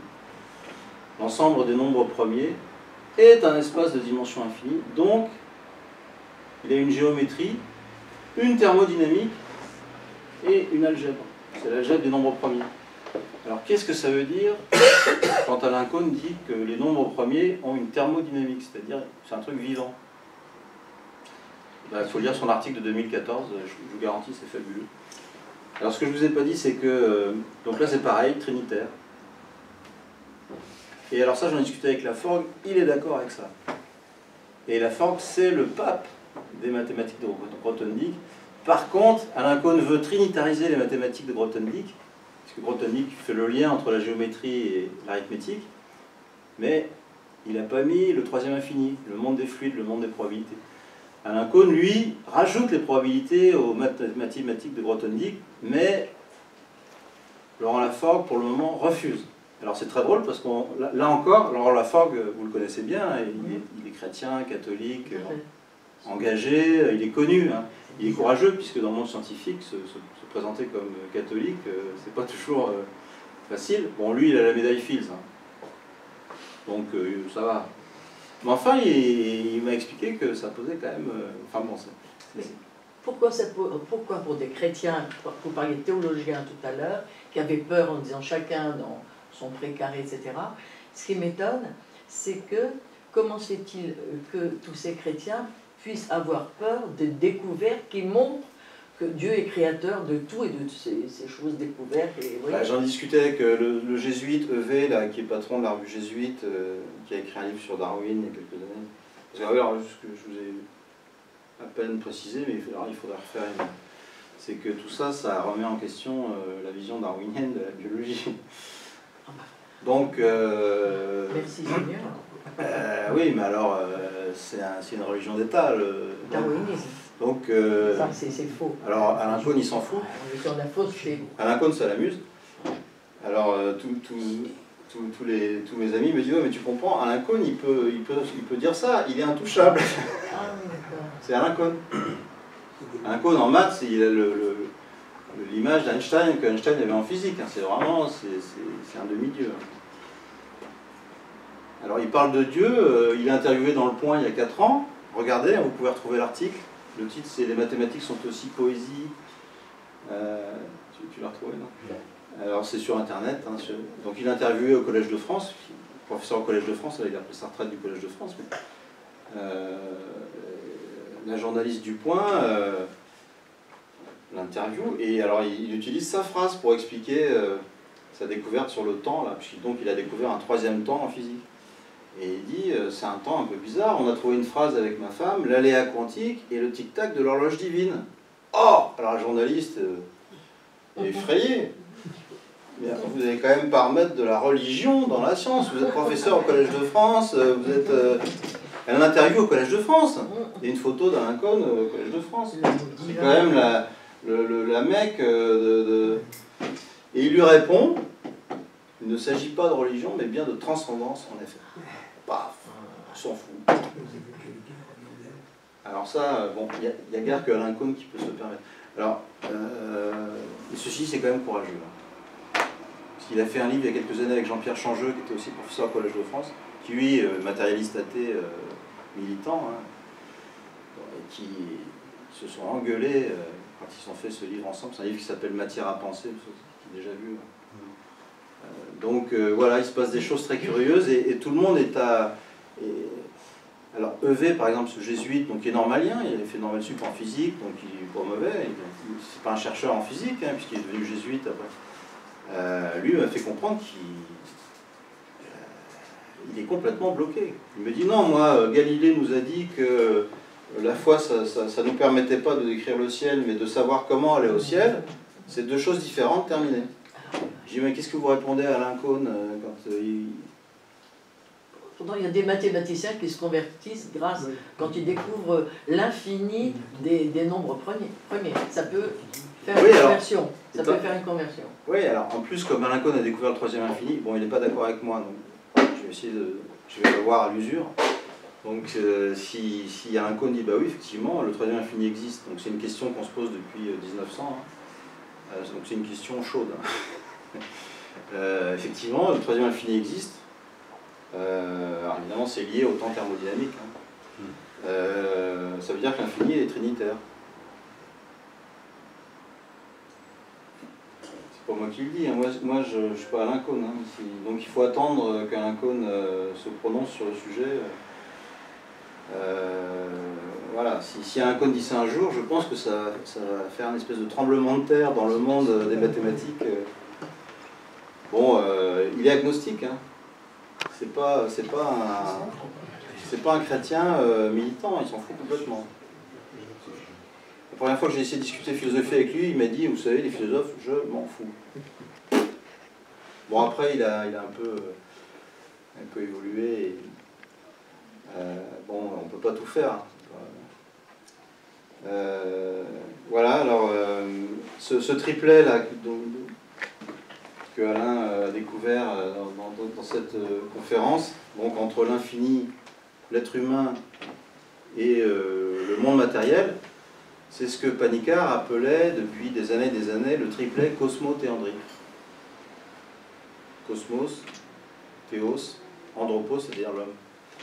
Panikkar a écrit je ne sais pas combien de livres et d'articles là-dessus, avant qu'Alain le découvre. Alors en fait, c'est là où on voit que les théologiens, ils ont une avance folle sur nous, quoi. Déjà sur des gens comme Alain Caunes, et puis après sur des très mauvais mathématiciens comme moi, travaillant dans le domaine de l'intelligence artificielle, c'est-à-dire des mathématiques appliquées, quoi. Alors pour conclure, vous êtes peut-être un peu fatigué, hein? Non, pas encore. Il faut que je vous raconte l'histoire de Tomita, ça c'est incroyable. Mais avant, donc moi ma spécialité c'est la reconnaissance des visages et des mouvements du visage, hein, sur les pilotes d'essai pour essayer de détecter quand ils commencent à rentrer en hypovigilance. Il y a tout un tas de signes, hein, dans le visage, etc. Grâce aux mathématiques d'Alain Caunes, c'est pour ça que j'ai été embêté à Alain Caunes. On a pu comprendre que la reconnaissance des visages, c'est quelque chose que seul un cerveau humain peut faire, et on peut le démontrer mathématiquement. De façon trinitaire, bien sûr. En fait, vous avez trois cerveaux. Un qui est spécialiste de géométrie, c'est le cerveau qui gère la beauté, le futur, c'est l'imaginaire, c'est votre cerveau artiste. En général, c'est l'hémisphère droit, sauf chez certaines personnes qui sont latéralisées. Votre cerveau qui gère la logique, c'est le cerveau qui parle. Quand vous parlez, c'est votre hémisphère gauche qui parle. Et en dessous, vous avez un cerveau qui gère toutes les émotions, c'est-à-dire tous les fluides. Donc, ces trois cerveaux sont chacun dans un des trois infinis mathématiques. C'est quand ces trois cerveaux entrent en relation qu'ils peuvent reconnaître les mouvements d'un visage parce que vous avez vous-même un visage humain. Et tous les muscles et tous les nerfs. Et quand vous reconnaissez en fait les émotions, les expressions d'un visage sur quelqu'un qui est en face de vous, votre cerveau rejoue en temps réel tous les mouvements de visage, de tous les muscles du visage, et c'est ce qui vous permet de reconnaître ces émotions en temps réel. Vous devez agir, hein, c'est le troisième infini qui agit, vous vous souvenez? Le troisième infini, c'est l'action. Et on a découvert ça, ce sont des Italiens qui ont découvert ça il y a quelques années, on appelle ça les neurones miroirs. Vous connaissez? Et ces neurones miroirs sont extraordinaires parce qu'ils utilisent des mathématiques dans un cône. Mais ça ne peut marcher que parce que vous avez vous-même un corps humain, donc la géométrie qui va bien, et que vous avez vous-même, vous êtes vivant, c'est-à-dire que vous avez tous les fluides. L'influx nerveux, c'est un fluide aussi. C'est parce que donc vous avez cette géométrie d'être humain, un corps humain, et que vous êtes vivant, donc hein, le fluide, l'eau c'est la vie. Hein. Ces fluides sont toujours en mouvement. Je vais en profiter pour vous servir un verre d'eau. Après j'ai plus que Tomita, et que vous avez donc aussi l'intelligence, le logos, que vous arrivez à reconnaître en temps réel les émotions, tous les mouvements d'un visage. C'est une complexité extraordinaire, croyez-moi, j'ai passé des années là-dessus. C'est incroyable. Parce qu'en fait, vous les rejouez. Ce sont les mêmes parties de votre cerveau qui commandent les muscles de votre visage quand vous les faites bouger et qui reconnaissent les mouvements d'un visage que vous avez en face de vous parce que ces neurones rejouent les mouvements de la personne en face pour les reconnaître. C'est très bizarre. Hein. Il faut d'abord agir pour pouvoir comprendre ce que vous avez en face de vous. Et sinon, il n'y a pas d'humanité. C'est les gens qui jouent la comédie qui sont faux, quoi. Et on peut se tromper en face des fausses émotions. Ouais, mais c'est très difficile. Et on a démontré que même les comédiens très très forts n'arrivent pas à piloter certains des muscles. Ils arrivent à piloter... c'est très rigolo. Il y a certains des muscles que vous ne pouvez pas... donc on peut détecter avec des logiciels très sophistiqués que quelqu'un est en train de faire la comédie. Mais ce qui est drôle, c'est quand vous allez au cinéma, par exemple, vous regardez votre voisin, vous allez voir que son visage fait un peu les mêmes mimiques que le personnage qui est en face. Ben, c'est les neurones miroirs, vous ne pouvez pas vous empêcher. Les neurones miroirs agissent, mais très très légèrement, ça fait des petits mouvements imperceptibles. Donc ils passent dans l'infini, et hop, ça engendre la connaissance de l'émotion qui est en face de vous, dans votre cerveau gauche, cerveau intelligent, et donc vous pouvez avoir une connaissance intelligente des émotions de la personne qui est en face de vous, et vous pouvez en parler. Tiens, t'es triste, tiens, t'es en colère. Ça, c'est votre cerveau gauche. Et il faut les trois. Voilà, ça c'est extraordinaire parce que on a pu démontrer, ça c'est pas Alain Kohn, c'est un autre mathématicien génial anglais qui travaille beaucoup aussi sur toutes ces mathématiques. Il est plus âgé que Alain Kohn, mais enfin ils ont beaucoup travaillé ensemble, qui a réussi à démontrer avec ce genre de mathématiques il a démontré mathématiquement qu'un être humain n'était pas une machine. Puisque un être humain peut faire des choses qu'aucune machine, même de la taille du cosmos qui tournera à la vitesse de la lumière, peut faire. Parce que vous devez avoir un corps humain et tous les fluides en vous pour pouvoir, parce que les fluides, donc c'est le monde des probabilités, vous permettent de faire des calculs extrêmement complexes en temps réel. C'est une des propriétés de ce troisième infini. Donc par exemple, vous avez une canette de Coca-Cola qui est complètement déformée. Vous voulez connaître le volume exact de la canette. Vous pouvez le calculer mathématiquement, mais ça peut être très compliqué. Ou alors vous mettez de l'eau. Vous avez le volume. Ou alors si vous voulez une surface très complexe, optimale, qui relie différents fils de fer, etc. Vous pouvez le calculer mathématiquement, ça peut être très compliqué. Ou alors vous mettez ça dans de l'eau avec du savon. Et hop, le fluide va vous calculer la surface optimale instantanément. Ça, c'est grâce au troisième infini. Une machine n'a pas accès à ça. C'est pour ça que c'est votre cerveau d'émotion qui fait ça, et ça lui permet de calculer instantanément les émotions incroyablement complexes d'un visage qui est en face de vous. Et c'est quand même ce qui permet l'humanité. Et une machine n'a pas accès à ça, ça a été démontré mathématiquement par Penrose en 1996. Donc c'est pareil, c'est un résultat mathématique qui a des conséquences philosophiques. Donc, pour être matérialiste athée, ça va devenir compliqué dans les années qui viennent. Voilà, alors petite conclusion sur Tomita. J'ai encore 30 secondes. Donc Tomita, il est mort, Alain Cohen avait réussi à l'inviter à Paris. C'était un personnage incroyable puisqu'il était sourd, complètement sourd, de l'âge de 2 ans. Il a fait une formation pour être kamikaze en 1945. Il a fait partie de la dernière vague de kamikazes formés pour se suicider sur les porte-avions américains. Et il devait partir le lendemain de la fin de la guerre. Alors c'est étonnant parce que c'est lui qui est à l'origine de cette idée incroyable que l'espace infini engendre leur propre temps, ont une thermodynamique. C'est lui qui a découvert ça. Et c'est incroyable parce que kamikaze en japonais, ça veut dire le souffle divin. Donc il a redonné du souffle aux mathématiques au lieu de tuer des soldats américains. Et ça s'est joué à quelques heures. C'est un personnage incroyable, absolument incroyable. Et qui parlait avec personne, il était complètement... il n'était pas autiste, il y a beaucoup de mathématiciens autistes, j'en connais. Mais il était très sourd. Et c'est un autre mathématicien japonais qui, 10 ans après la découverte de Tomita, a ressorti un article de Tomita que personne n'avait lu. Le japonais s'appelle Takezaki. Et c'est en rencontrant Takezaki dans un congrès à Seattle, donc entre l'Occident et le Japon, que Alain Cohen a découvert les mathématiques de Tomita, ce qui lui a permis de découvrir tous ces trucs incroyables, d'avoir la médaille Fields, etc., etc. Donc kamikaze, ça veut dire le souffle divin en japonais. Donc c'est vraiment étonnant. C'est une petite anecdote, mais j'aime bien. Voilà, au lieu de donner la mort, il a redonné la vie aux mathématiques.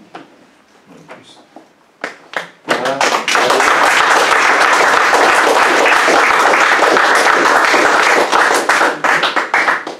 C'est pas trop fatigant. Oui, docteur.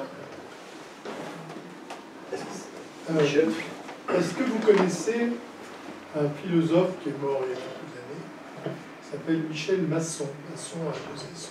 Ah oui, ça me dit quelque chose, mais Il avait une revue avec sa femme, Danielle Masson, qui a fait des interviews de Gustave Thibon, quelques autres. Et ça s'appelle L'Escritoire.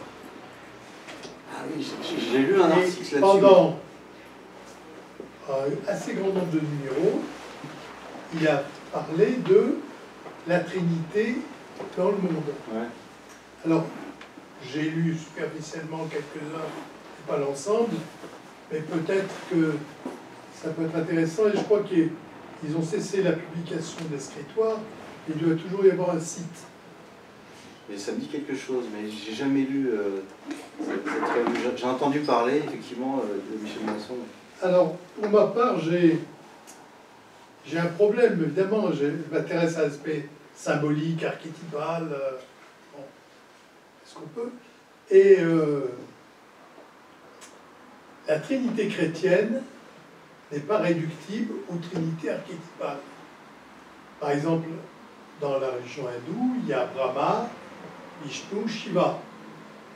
Celui qui crée, celui qui tient le rôle de la providence, qui maintient, et celui qui est à la fois le dieu de l'amour et de la destruction.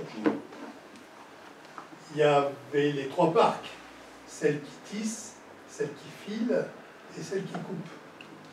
Il y a les 3 archanges que les chrétiens ont retenus de l'arc des archanges. Comment s'appelle-t-il? Gabriel, l'Annonciation, au début. Raphaël, qui est à la fois lié au mariage, au remède, à maintenance dans le voyage. Et Michel, qui est le jugement dernier, quoi. Mais dans la chrétienté, dans la Trinité chrétienne, c'est pas ça.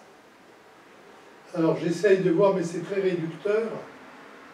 il y a trois façons dont l'homme peut entrer en contact avec Dieu. Il y a l'immanence, Saint-Esprit, qui plane où il veut, il y a la transcendance, nul ne connaît Dieu, et puis il y a la révélation, peut-être la création aussi d'ailleurs. Donc la façon dont Dieu se révèle. Et on a effectivement quelque chose qui a une certaine cohérence. Mais je suis certain que les théologiens ont dû trouver bien d'autres choses. Ah, vous auriez aimé discuter avec Panicard, Michel. Oui, oui, tant plus que c'est pas le premier à me dire qu'il faudrait que je l'écoute. Ah oui, oui, parce que effectivement, lui faisait le lien avec toutes les triades, on appelle ça, ça le passionnait, même dans le taoïsme, il y a aussi des triades, etc. Oui, mais donc, si je ne me trompe pas, il y a des trinités. Des triades qui ne sont pas forcément sur une seule dimension symbolique. Oui. Toute chose a un début, une origine, une durée et une fin, oui, d'accord. Et la Trinité chrétienne, c'est pas ça. Comme disent les théologiens, mais moi je ne suis pas théologien. Oui, non, je me fais déjà, je fais déjà beaucoup trop d'interdisciplinarité. Comme disent les théologiens, c'est pas une énigme, c'est un mystère. C'est-à-dire que c'est infini. Mais ce qui est marrant, c'est qu'en mathématiques, on commence à dire la même chose. C'est-à-dire que depuis le théorème de Gödel, qui découle de cette découverte de Cantor, qui avait deux infinis, l'infini de la géométrie et l'infini de l'arithmétique, ça a permis à Gödel de mettre au point ces théorèmes-là. Et il y a différentes manières de l'interpréter, mais on peut l'interpréter en disant que les mathématiques sont une source infinie de vérité. On ne pourra jamais en venir à bout.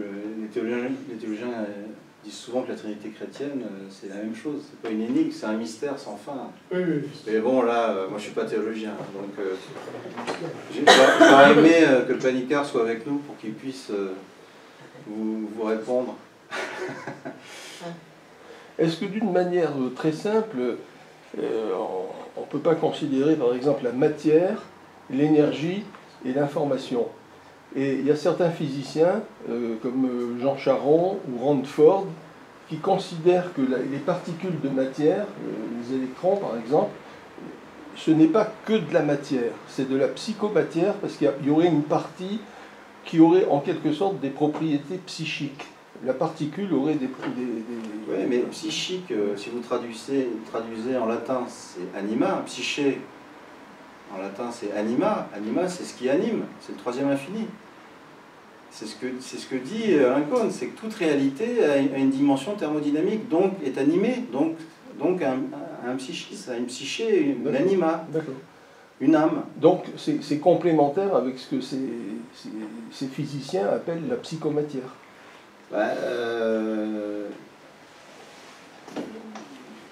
Enfin, on pourrait le juger complémentaire. Alors, Alain Cohn fait très attention, il n'utilise jamais le mot de psychomatière, etc. Parce que... Oui, oui, d'accord. Donc, il va parler de... Il va jamais parler de psyché ou d'anima, il va parler de thermodynamique. D'accord. Mais c'est la thermodynamique, un espace mathématique, ou même donc l'ensemble des nombres premiers qui a une thermodynamique, c'est stupéfiant. Alors ça c'est 2014, hein, c'est très récent aussi. Et la Forgue a accepté la découverte d'Alain, donc ça commence à être... Mais ça veut dire quoi? L'ensemble des nombres premiers a une thermodynamique, c'est-à-dire une espèce de psyché, une espèce de... Certainement, parce que la blastula dont vous avez parlé, il y a déjà, même quand elle est réduite au minimum, il y a une information dedans. Donc il y a... Oui, mais c'est une information toujours trinitaire. En fait, ce qui compte, c'est la manière dont la forme, la thermodynamique et les nouvelles significations entrent en relation. D'accord, mais pour moi, j'y vois un dessin là-dedans, hein, EIN, j'y vois un dessin. Ah bah oui, tout à fait, oui. Alors ça J'hésitais à vous en parler aujourd'hui, mais ça aurait fait beaucoup de choses. Hein. C'est-à-dire qu'effectivement, derrière tout ça, il y a ce qu'on appelle en mathématiques la notion de symbolone. C'est-à-dire qu'Alain Kohn a permis aussi de faire des découvertes en physique quantique absolument incroyables sur ce qu'on appelle les quasi-cristaux. Je ne sais pas si vous avez entendu parler. Non. C'est un objet qui a été découvert par un Israélien, un chimiste. C'est des objets qui ne peuvent pas exister, sauf s'ils ont été... Donc c'est des cristaux, hein, on en a découvert aujourd'hui qui font plusieurs centimètres, hein, donc c'est des milliards de milliards d'atomes, puis mélanger des atomes d'aluminium avec des atomes de manganèse. Et ce sont des cristaux très bizarres, puisqu'ils ne peuvent exister, ça a été démontré justement par Penrose et Alain Kohn, que si le plan, qui est d'une complexité incroyable de ce quasi-cristal, a été dessiné à l'avance. Alain Kohn parle de plan global préétabli. Je ne vous en ai pas parlé parce que c'est encore un délire philosophique, donc je ne voulais pas vous... c'est aussi une notion trinitaire qu'on ne peut comprendre qu'avec les mathématiques d'Alain Kohn, donc c'est un truc...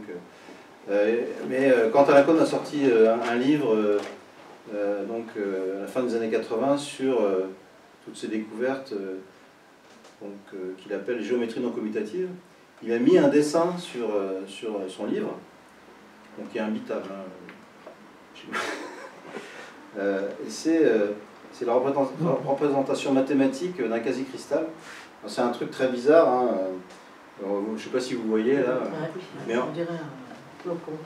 Alors en fait, c'est incroyablement complexe et vous ne pouvez réaliser, on appelle ça un pavage de Penrose, parce que Alain Kohn a travaillé avec Penrose aussi là-dessus, que si vous avez auparavant dessiné le plan global de tout l'ensemble de façon préétablie. Sinon, alors, il faudra un jour que je demande à un menuisier de faire des petits carreaux comme ça. Vous pouvez faire le mur de votre salle, vous pouvez faire un mur de salle de bain avec des pavages de Penrose comme ça, mais si vous n'avez pas le plan global parfait de l'ensemble, vous n'arriverez jamais à finir. Il vous faut le plan à l'avance. Or, on trouve ce genre de truc dans la nature. On appelle ça des quasi-cristaux.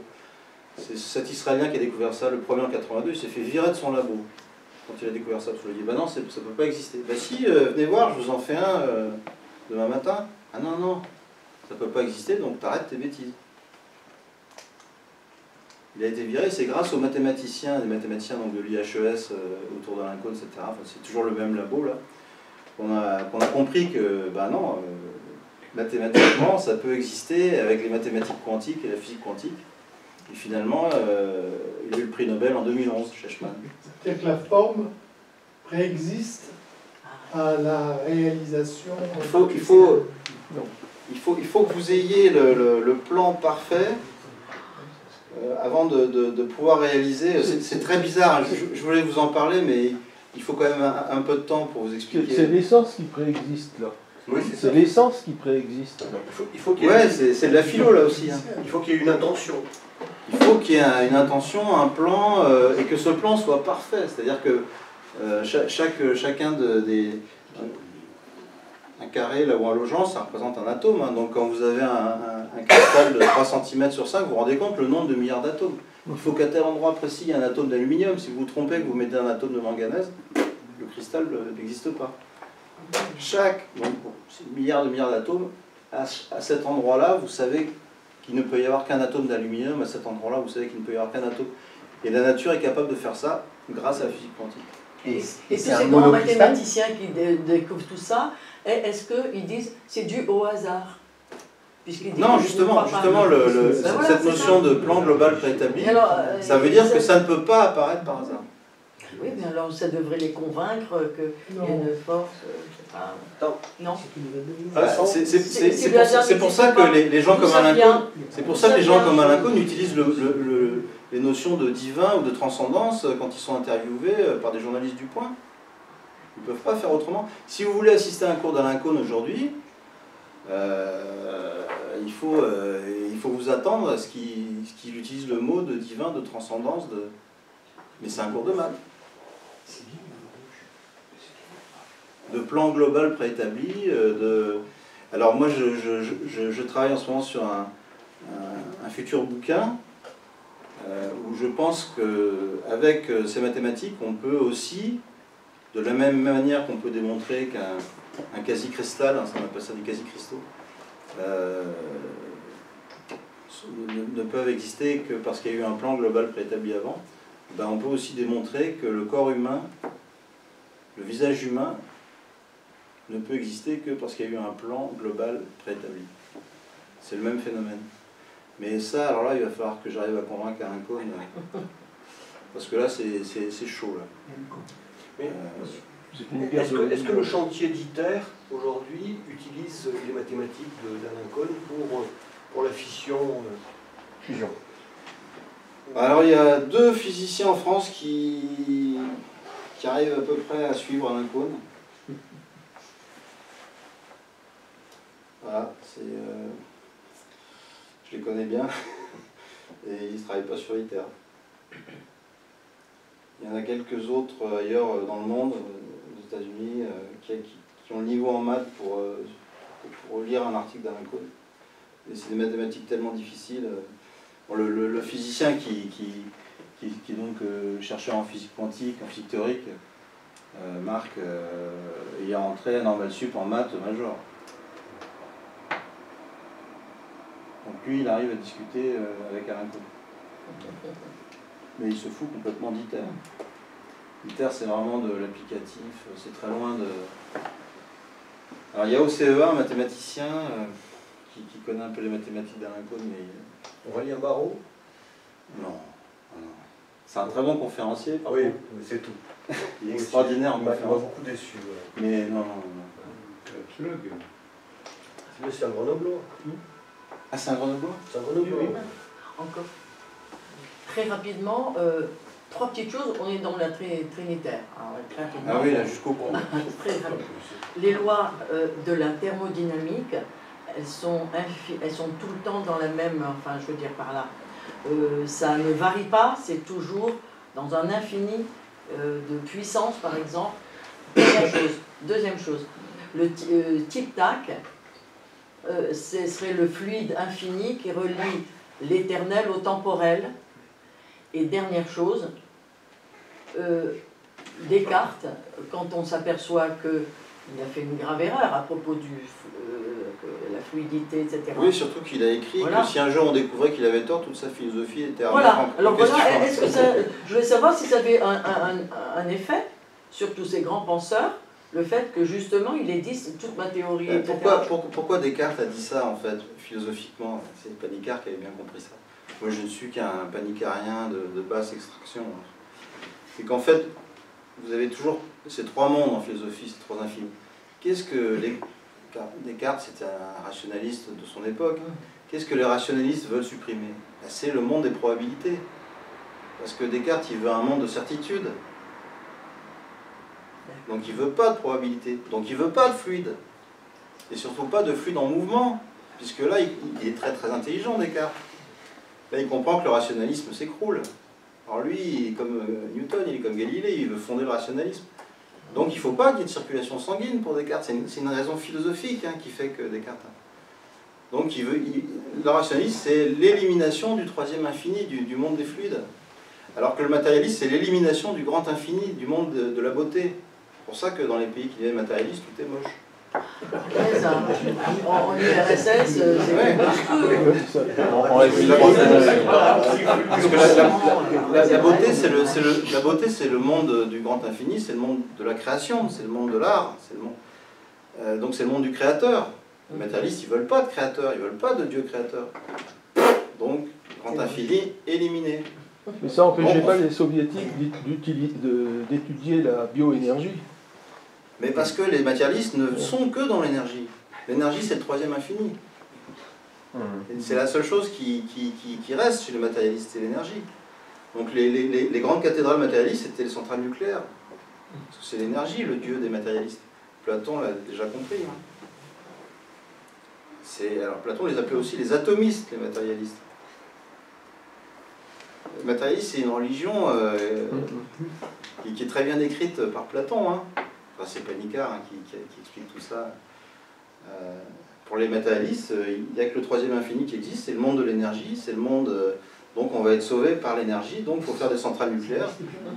Et c'est le mouvement, il faut agir. Les nouveaux dieux, alors pour les rationalistes, les dieux, c'est les scientifiques. Pour le matérialiste, c'est les hommes d'action. Il faut être dans l'action, dans le troisième infini. Mais la physique quantique remet en cause le matérialisme pur et dur. Bah, avec la découverte de ce que je vous disais tout à l'heure, l'intrication quantique, c'est fini le matérialisme. Et d'ailleurs, aucun physicien matérialiste n'a fait d'article sur l'intrication quantique. Parce qu'ils ont bien compris que l'intrication quantique, c'est le... Il y a eu deux étapes dans la physique quantique. On a redécouvert donc les probabilités comme étant, donc le troisième infini, comme étant intrinsèque. C'est le principe d'incertitude d'Heisenberg. Il y a des probas quoi qu'on fasse. L'être humain sera toujours confronté à l'incertitude. Alors ça, pour Descartes, pour les rationalistes, c'est la fin des haricots. Donc ça, c'est la première découverte de la physique quantique. Puis deuxième découverte, 2015, confirmée définitivement en 2015, il y a aussi du grand infini en physique quantique. C'est-à-dire la physique quantique ne peut pas se passer de grand infini. Ça veut dire que... Alors là, il me faudrait 2 heures. Ça veut dire qu'on est dans des espaces d'Alain Kohn. Or, un espace d'Alain Kohn, c'est un truc délirant. C'est des espaces qu'Alain Kohn appelle non locales. Vous avez l'impression que les choses sont localisées dans l'espace. Dans les espaces d'Alain Kohn, c'est-à-dire les espaces de dimension infinie, non. Donc la même chose peut être à 3 endroits différents dans la géométrie non commutative. Ça n'est possible que parce que Alain Kohn a remis le grand infini au cœur de la géométrie non commutative. Et ça a été confirmé de façon extraordinaire en 2015 par la découverte de l'intrication quantique. Effectivement, la même chose peut être à 2 endroits différents. Et Alain Kohn m'a annoncé fou de joie un jour en 2015. C'est un Autrichien, Anton Zeilinger, qui a d'énormes moyens dans son laboratoire de physique en Autriche, je crois. Ils ont du pognon. C'est pas comme dans les universités françaises. Et il a réussi à faire cette démonstration dans 3 îles des Canaries, je crois. Ce que Alain Kohn m'a raconté, moi j'ai pas suivi vraiment le truc. Moi je suis pas physicien, je fais déjà des maths, de la biologie, de l'intelligence artificielle, ça suffit. Par contre, Alain Kohn, il est au cœur de la physique quantique puisqu'il fait tout exploser. Et alors cet Autrichien a réussi à démontrer en 2015, donc le même électron, je crois, était à la fois dans 3 îles qui sont éloignées de 100 km l'une de l'autre. Il a démontré que, alors ça c'est une catastrophe pour Einstein, parce que pour Einstein une information, donc comme c'est la même réalité physique, dès que l'Autrichien fait une mesure sur un des 3 électrons, les 2 autres sont instantanément au courant, puisque c'est la même chose. Oui, mais pour Einstein, c'est pas possible, puisqu'une information ne peut pas aller plus vite que la vitesse de la lumière. Et l'Autrichien a démontré, mais le Français aussi, Alain Aspect, a démontré que si on était obligé de garder les idées d'Einstein, il faudrait que l'information aille au moins 10 000 fois plus vite que la vitesse de la lumière. L'Autrichien a réussi à montrer ça. Alors en fait, tous les spécialistes savent que ça va infiniment plus vite que la vitesse de la lumière, puisque c'est le même objet physique. Mais Zeilinger a démontré que ça va au moins 10 000 fois plus vite que la vitesse de la lumière. L'information entre ces 3, en fait, est instantanée. Il y a eu aussi une histoire avec 2 photons. Alors ça, c'est le Français qui était spécialisé sur les photons, qui a fait les premières expériences en 82, Alain Aspect. Donc, je ne sais pas lequel va avoir le prix Nobel, si c'est Alain Aspect ou Zeilinger, ou il y a aussi des Hollandais qui ont fait une expérience fabuleuse. Il n'y a pas longtemps, je crois que les Chinois ont fait quelque chose aussi à 2000. Eh bien oui, parce que cette nouvelle découverte va être un nouveau cataclysme. Donc le premier cataclysme, ça a été la découverte de l'incertitude d'Heisenberg, qui est à l'origine de toute la société du XXe siècle. Toute la société de l'information repose sur cette découverte qui a une notion de probabilité, donc un 3e infini au cœur de la physique quantique. C'est ce qui a donné les lasers, les microprocesseurs, tout ce que vous utilisez toute la journée, ça repose sur cette découverte, cette redécouverte du 3e infini. Mais là, on a redécouvert le premier infini, le grand, là, avec l'intrication. Et ça a permis aux Chinois de faire ce dont vous parlez.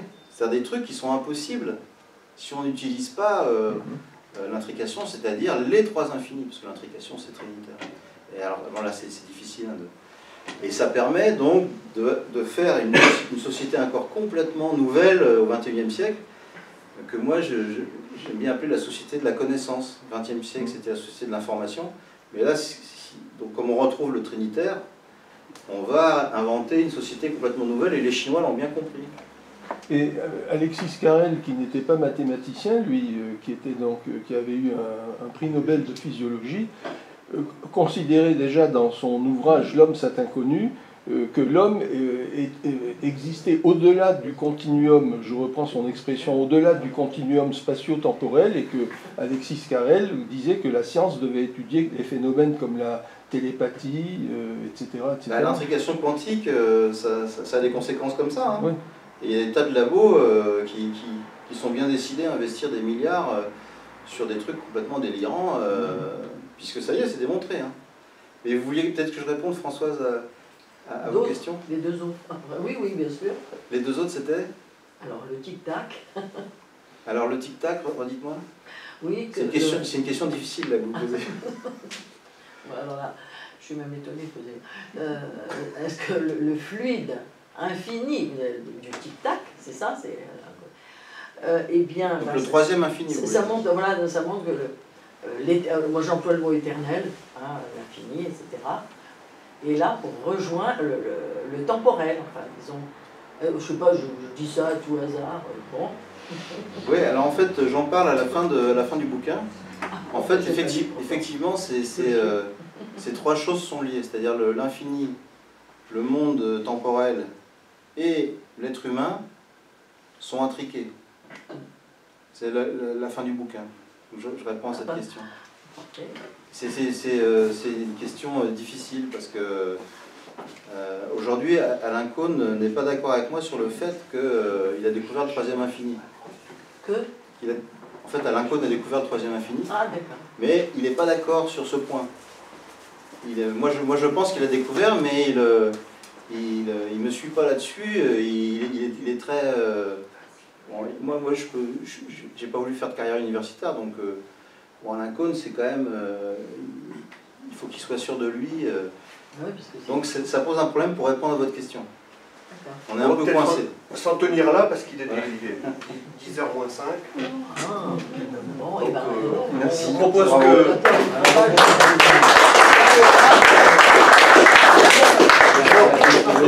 Ceux qui le veulent, donc, peuvent se procurer